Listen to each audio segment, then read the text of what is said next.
Non si vive. Su 8 appartamenti siamo rimasti in 3. Io è un anno che sto cercando di andare via. Spaccio, schiamazzi, degrado e paura. Galleria Gallucci è nella parte iniziale dell'Arcella. I residenti sono esasperati. Il potenziamento del servizio di polizia locale annunciato dal sindaco Giordani nel quartiere in questo contesto è inutile. Qui c'è da combattere una situazione di degrado che richiede uno sforzo molto maggiore.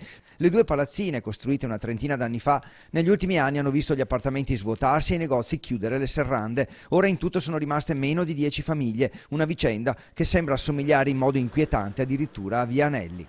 Per me sì, perché poi di notte abbiamo lo spaccio e tutto il resto. Uscire qui per andare a prendere una pizza e andare a casa non si può. Muri imbrattati, angoli per nascondere la droga, perfino lungo le scale che portano ai garage, siringhe e rifiuti indicano che subito dopo aver comprato la dose molti la consumano qui e al mattino, prima di andare a scuola, gli studenti vengono a bere alcolici. Aggredito, ho dovuto chiamare i vigili, i vigili mi hanno detto di non espormi più. Mi si è avvicinato un ragazzo, avrà avuto 15 anni, credevo mi mettesse le mani addosso.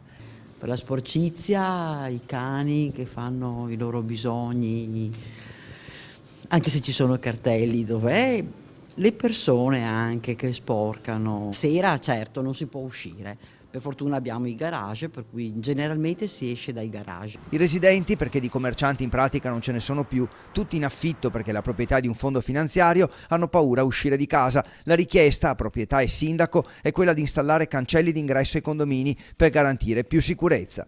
Ci piacerebbe molto, almeno durante il giorno, essere anche un po' tutelati per le persone appunto poco raccomandabili che ci sono.